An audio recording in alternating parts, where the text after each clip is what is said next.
നമസ്കാരം ഗൈസ്, ആർജിയാണ്. നമ്മൾ പണിയെ കഴിഞ്ഞ് വന്ന് നമുക്ക് രാവിലെ ഫുഡ് ഉണ്ട്. രാവിലെ ഫുഡ് നമ്മൾ റബ്ബറോട്ടും ചേട്ടനും ചേച്ചിയും കൂടി കൊണ്ടുവന്നായിരുന്നു വീട്ടിൽ നിന്ന്. നമ്മളാണ് ശരിക്കും വിശന്ന് കുടല് കരിഞ്ഞിരിക്കായിരുന്നു. അപ്പോഴാണ് അവര് വീട്ടിൽ നിന്ന് ദോശയും ചിക്കൻ കറിയും കൂടിയും കൊണ്ടുവന്നത്. അടിപൊളി. എന്തായാലും നമുക്ക് ഫുഡ് കഴിക്കാം. ഞാൻ ഗൈസ് വീട്ടിലുണ്ടാക്കി ചിക്കൻ കറിയും വീട്ടിലുണ്ടാക്കി ദോശയും കൂടി നമുക്ക് കൊണ്ടുവന്നിട്ടുണ്ട്. നിഷു കഴിച്ചോണ്ട് ഫസ്റ്റ് തന്നെ. കാലിട്ടൂല, ലെഗ് കിട്ടൂല, ലെഗിന്റെ ആളാ തേങ്ങ. അതിനു വേണ്ടിയാണ്ട് കൊള്ളാം. ഞാൻ കഴിച്ചോട്ടെ ഗൈസ്. എന്തായാലും ആശ്വാസമായി. ശരിക്കും വിശന്നിരിക്കാൻ എന്ത് കഴിക്കുന്ന പറയാൻ പാടാതെ പെട്ടിരിക്കുന്നു. മീൻ മേടിച്ചൊന്ന് കറി വെക്കാനായിട്ട്.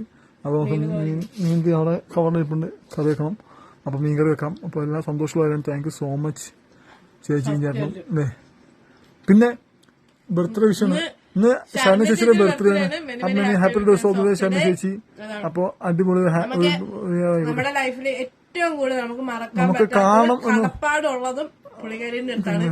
Thank you so much Shana ചേച്ചി. ചേച്ചിന്റെ എപ്പോഴും ആരോഗ്യത്തോടെ നല്ല രീതിയിൽ പോട്ടെ എന്ന് ഞങ്ങൾ പ്രാർത്ഥിക്കുന്നു. ചേച്ചിക്ക് നല്ല ചേച്ചിക്ക് എപ്പോഴും. അപ്പൊ നമുക്ക് ഫുഡ് കഴിച്ചിട്ട് ബാക്കി വിഷയം നോക്കാം. ഞാൻ കഴിക്കട്ടെ. അങ്ങനെ ആർത്തിയോടി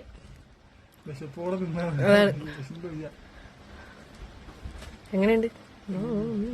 പൊളിയല്ലേ? വേറൊരു ടേസ്റ്റ് അല്ലേ? കടയിലൊക്കെ കിട്ടുമ്പോഴത്തെ ടേസ്റ്റ്. കടയൊക്കെ പൊട്ടിച്ച് സെറ്റ്.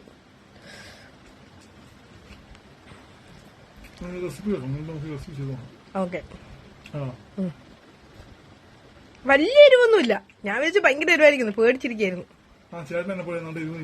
അതാണ്, ഞാൻ ശരിക്കും പേടിച്ചു. ഓക്കെ, അപ്പൊ ഞാനും കഴിക്കട്ടെ, ഇല്ലെങ്കിൽ അറിഞ്ഞ് തീർക്കും. ആദ്യ മാക്കാനെ പോവേണ്, വിശന്നിരിക്കുന്നുണ്ട്.